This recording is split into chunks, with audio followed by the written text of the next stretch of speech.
champion high school coach, builder of remarkable, award-winning teams, now author, speaker, Coach Jim Johnson. Thank you very much indeed for joining. My pleasure, Paul. I'm looking forward to this. Well, me too. You took a bit of a chance once, and it kind of worked. Now, I am certain that anybody tuning in to listen to you here wants to hear the story. What happened? Yeah, so just to give your listeners a little context. So I was a high school basketball coach in a suburb of Rochester, New York in the U.S., and I was coaching at my final school, which was called Greece Athena, for my last 20 years. And in the middle of that journey, this young man came into our program. He's on the autism spectrum. His name was Jason McElwain. And because I couldn't pronounce his last name, I actually asked him if he liked the nickname J-Mac, which he did. So that's how he kind of got it. So anyways, J-Mac was also learning disabled. And when he was in high school, he was very small in stature. He tried out for our junior varsity. I was the varsity coach. And he was like 5'6", 100 pounds, soaking wet. And he tried out for the team. And I got to give him a lot of credit, my JV coach, because we had always talked about characteristics. I think it's really important as leaders that we have clarity of the type of people we want on our team or our business. And my JV coach during trials said, well, this young man's he's not a very good player, and he's got a lot of challenges, but he's got a lot of the things we talked about. He had that we over me attitude. He wants to give to the team first. He had real passion for basketball. He was into it. And so he offered him the team manager's job, and I supported it. And I got to know Jason a little bit his sophomore year because he would sit on the bench during both the JV and varsity games because they typically followed each other. But I didn't know him real well. But when I started to really get to know him was between his sophomore and junior year. He came to all our off-season workouts. And just to give everyone context, I was a head coach for 30 years, and I can count on one hand the amount of young men that I coached boys basketball. If they didn't make the team, would try out again. And if they did, it was usually a half-hearted effort. Jason was totally different. He came to everything. And I started to really get attached to him. I'd pick him up at his house, and he loved basketball. I loved basketball. And so his junior year, he tried out for the varsity team I coached, and he didn't make the team. But at that point, I had a lot of success from a win-loss standpoint. But I was this famous leader that you hear all the time in sports. I couldn't win the big one. We kept losing in our postseason tournament. In fact, I had taken 5 different teams to the sectional semifinals, which is kind of a big thing in our area, never getting even to the finals. But Jason's junior, at our first team meeting, he says, "Coach, we know you've never won a Section 5 championship." And I said, "Well, thanks, Jason, for the reminder." But this year's going to be different. I said, "Well, how's that?" We're going to develop this slogan we're going to follow, and it's to stay focused and help you win your first Section 5 championship. So he was a real giver. Well, we had another good season. We get to the semifinals, Paul, now for the 6th time in my career, and we lose at the buzzer. We are devastated. I'm like, I don't know if this is ever going to happen. Well, Jason comes and again goes to all our off-season workouts. And his senior year, he comes in, and during tryouts, I said, "Jason, Mac, unfortunately, you're not quite good enough to make the team. Because of your loyalty and commitment, I want to give you a gift. And the gift is for our final home game where we honor the seniors. We call it senior night. I'm going to give you a uniform and hopefully get you in the game." Well, he's pretty excited about that uniform idea. In fact, periodically, he would ask me during the season about the uniform. And of course, I defined periodically as about every other day. It was pretty Well, the interesting thing is, we were expected to have a really good team, and we got off to a good start. We won our first couple games, but then adversity struck. And for your listeners, and I'm sure you, Paul, think about if you've ever been on a team that didn't get along, because we had an issue. It's too long to go into, but it divided the team. And because of the division, we ended up losing 3 out of our next 5 games. And finally, during our Christmas break, we had a real heart-to-heart. We got a lot of input. It's something I learned as a leader. I got to listen more than talk. This is something that I struggled with early in my career. And we did start to get things back together. And we won 8 out of our last 9 games going into that final night, senior night, which was on February 15th. On February 13th, I gave J-Mac his first jersey.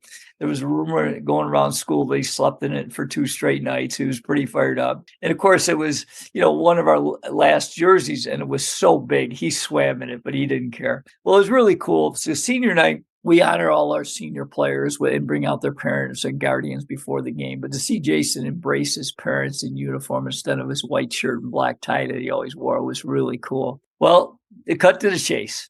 My goal was I wanted to get Jason in sometime during the game, and if he could score a basket, I thought, boy, that would be great. Well, I did put him in with just over 4 minutes to go. He didn't follow the script very well early on. In fact, his first shot was a three-pointer. Everybody stood. The crowd was a pretty good crowd that night, and he missed by like 6 feet. And I kid people in my presentations. I know you're not supposed to pray in the public schools, but I was praying, dear God, please help him get one basket. Well, the next possession, he actually has a much shorter shot from about 10 feet away. He lets it go. It hits the backboard and clanks off the rim. I'm like, all right, God's starting to listen. We're getting closer. Then our third time down, he gets another three-pointer. He lets it go. It's time. Magic. Place erupts. And I'm thinking, God must be a basketball fan. Not only has Jason scored, he's got a three-pointer. It can't get any better than this, right? Wrong. For the next 3 minutes, Jason's boyhood idol was the late, great Kobe Bryant. In fact, I kid you not, Paul, he used to sign his name, Jason J. Mac Kobe McElwain. That's how much he liked Kobe Bryant. Well, before I finished the game, I got to fast forward 6 months after that game. Jason's at the ESPY, the ESPN Awards. He's up for the greatest sports moment of the year. And I kid you not, one of the other finalists is his idol, Kobe Bryant. Kobe has scored 81 points in an NBA game and was up for the same award. So he meets his idol and he beats him out for the ESPY. Explain that. Well, this is what happened. After that first basket, he comes back down. He makes another three. Then he makes a shot where his foot is on the line. He almost had another three. Then he missed a couple and he made a couple. And the place is just going bananas. And the two things I'll never forget was about a minute to go, Paul, I'm sitting on the bench, which I rarely did during games, and tears are flowing down my face because I cannot believe what I'm seeing and how everybody's just supporting Jason. And I get a tap on my shoulder. I look behind me, J-Mac's mother, bawling her eyes out, and she whispers in my ear, this is the best gift you could ever give of my son. What would you have done? You heard that. Of course, I cried harder. Then this is how the game ended. It's like a Hollywood ending, although we were winning by quite a bit.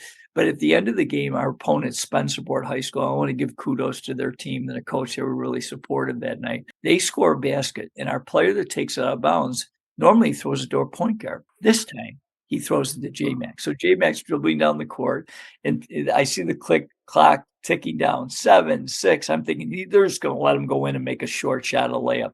Oh, no, he pulls up like 2 feet behind the arc, almost an NBA three. I'm thinking, Jason, don't shoot for that. I'm going to ruin this moment. He launches this rainbow. Swish. I look over, and for your listeners that know the movie Rudy, the football Notre Dame story, well, it was like that. The whole place ran on the floor, and our players actually ended up putting Jason up on his shoulders. And at this point, I had no idea how many points he has. And our public address announcer comes on and says, the leading scorer for Greece Athenians tonight, J-Mac, with 20 points, including 6 3-pointers. And it was just crazy.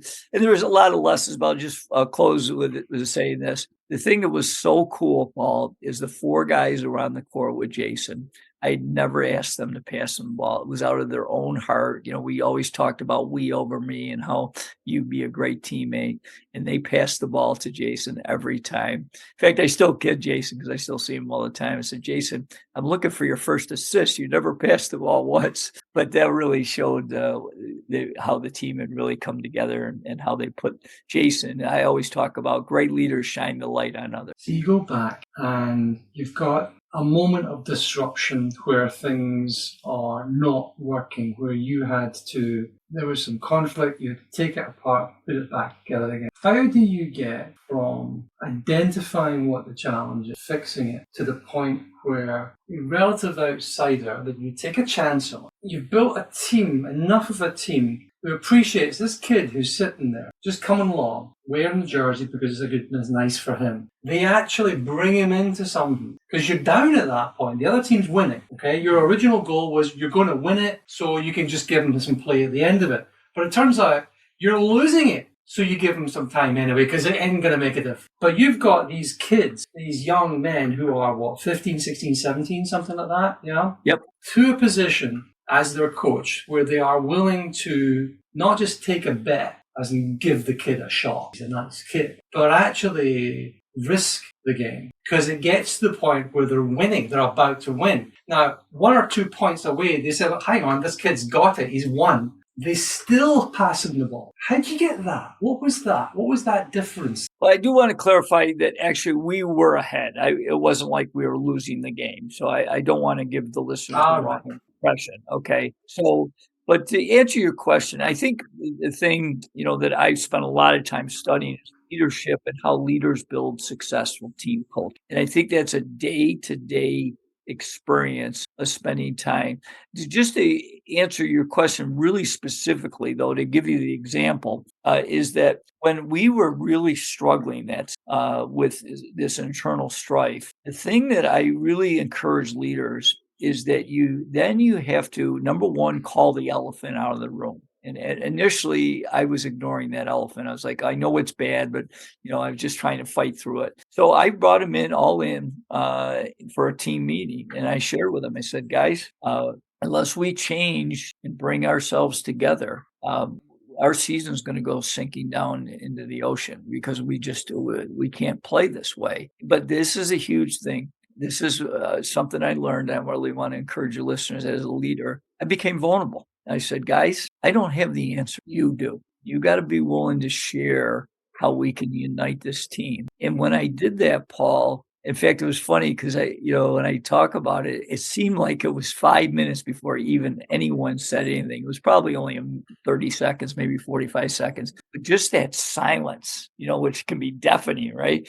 But I just waited. I wasn't going to say any more because I told him I don't have the answers. And finally, one of our players spoke up and shared an idea. And I said, fantastic. What else? Who else has an idea? And by the end, everyone had shared some ideas. And it really changed it wasn't like this perfect panacea that everything was perfect then, but it just really shared what we could do. And then we played a great game that following day against a really good team that I thought might beat us by 50 points because of the way we were acting. And we lost them in overtime. And it really showed what we could do. And that really gave us some momentum. And then the other crazy thing is uniting around JMac. I mentioned we had never won the Section 5 championship. Well, now you talk about the we over me. Jason, and he knew this right up front, to play in our postseason tournament, which we call the sectionals, you had to play in 6 regular season games. Well, Jason only played 1, and although he became this, global celebrity, he still had to go back. Yet he embraced that he was going to go back and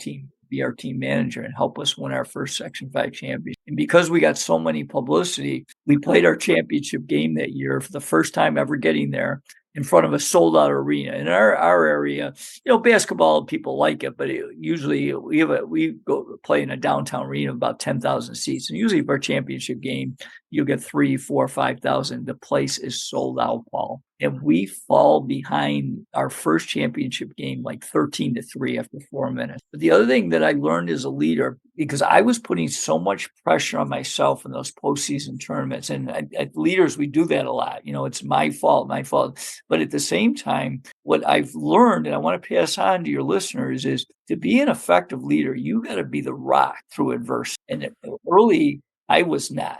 I would lose control. In fact, I acted different because one of my keys in my mission is I want to be an outstanding role model. But during that postseason, I wasn't. I would lose control when things didn't go right in games. And of course, that really manifested with how our players reacted to adversity. Well, I made a pact after JMAC's game that I was going to be a better coach by having control and being positive through adversity. And it worked because in the semifinals, my big stumbling block, we blew a big lead. I stayed positive. Our guys really won the game. Then, as I mentioned, we were down 13-3 or something like that after 4 minutes. And our guys battled back and we ended up winning the game late in the game. And the crazy thing is, Paul, then JMAC came back and helped me for my last 8 years. And we ended up winning 6 Section 5 championships, 5 more after that. And that was such a great lesson for me because I really understood to lead and be part of a championship team. Adversity is always going to strike, but the leaders, how you handle it and respond to it is so important.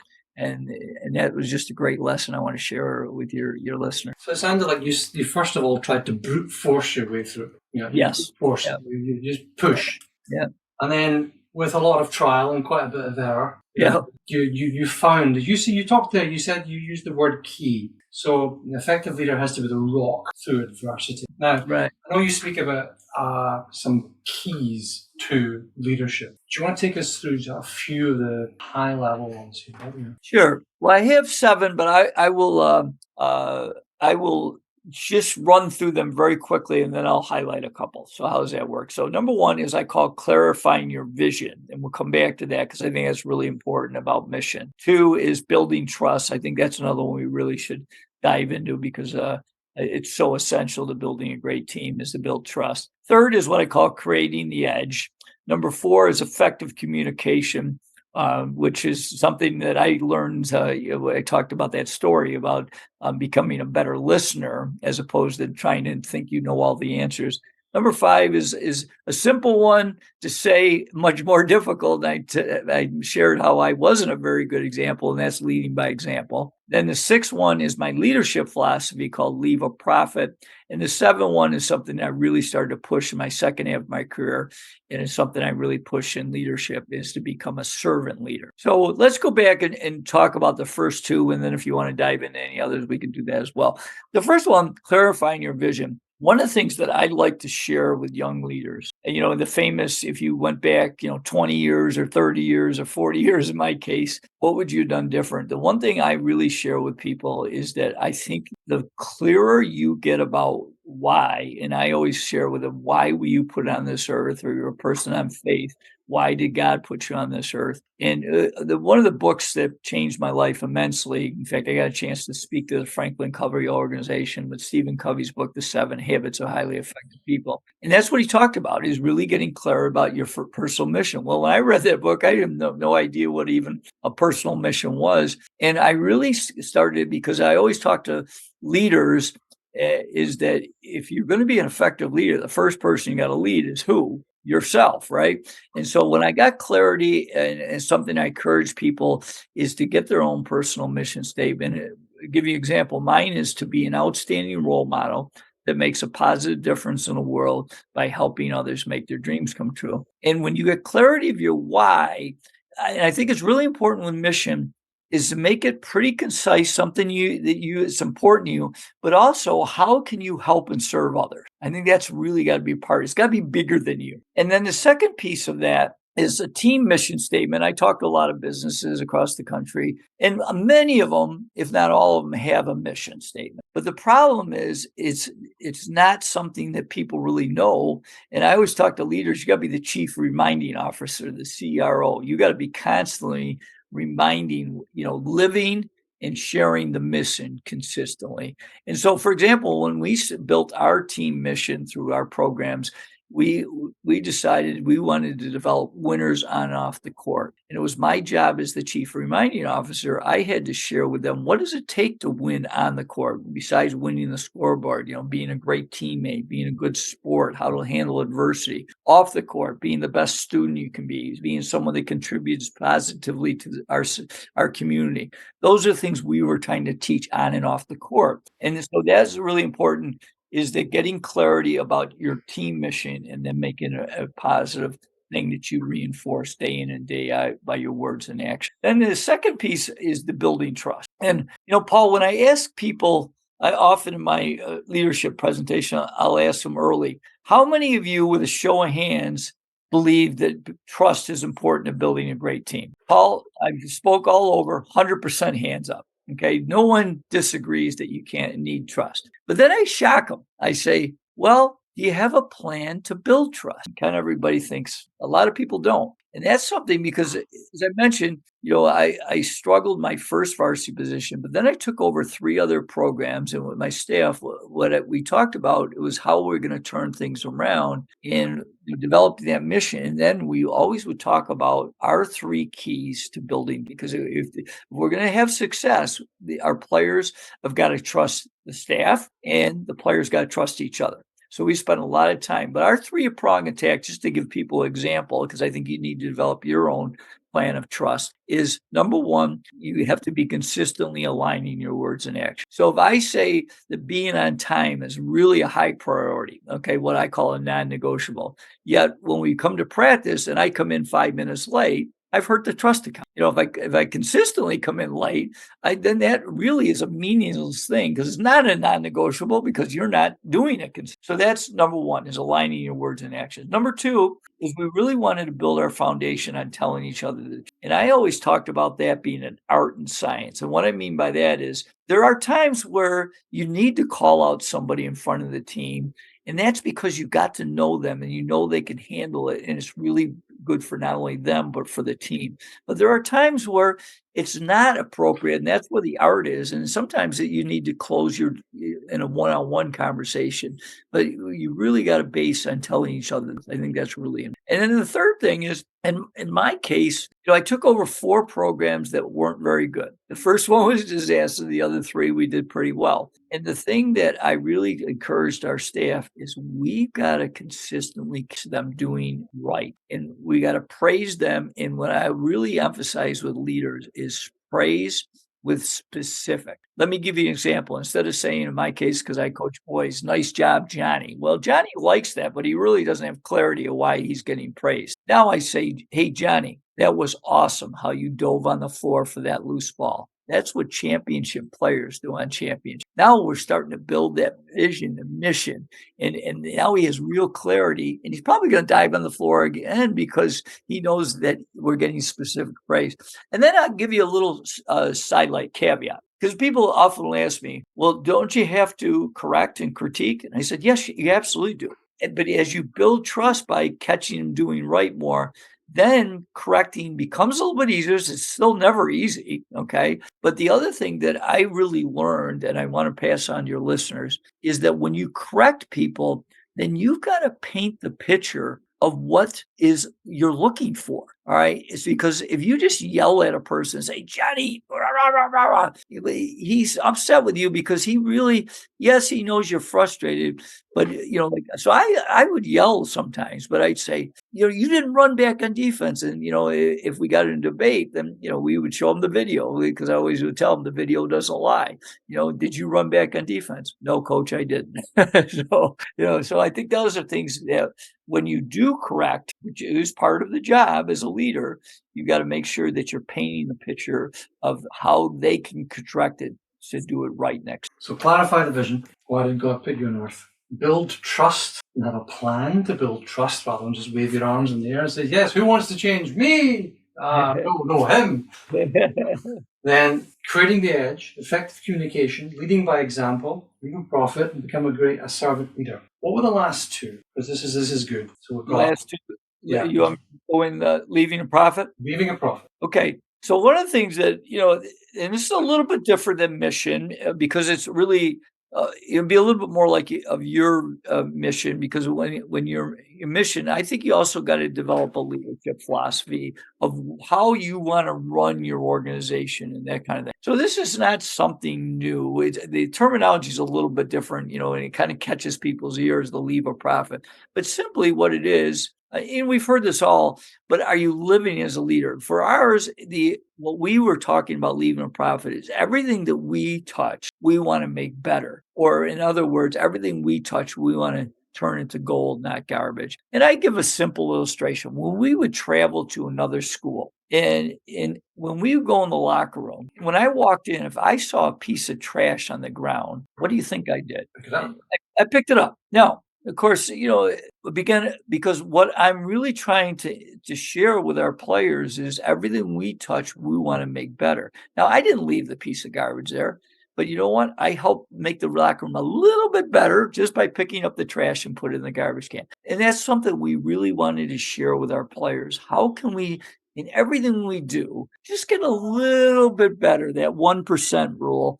And so that all starts with that philosophy, that leaving a prophet and then teaching your players how you can leave a prophet day in. All right. So I think that's so I really encourage people, in my keynotes, I talk to them, what is your leadership philosophy? If not, you need to develop one that you're going to live by on, a daily basis. And then the last one, you talk about servant leadership, which is Mm.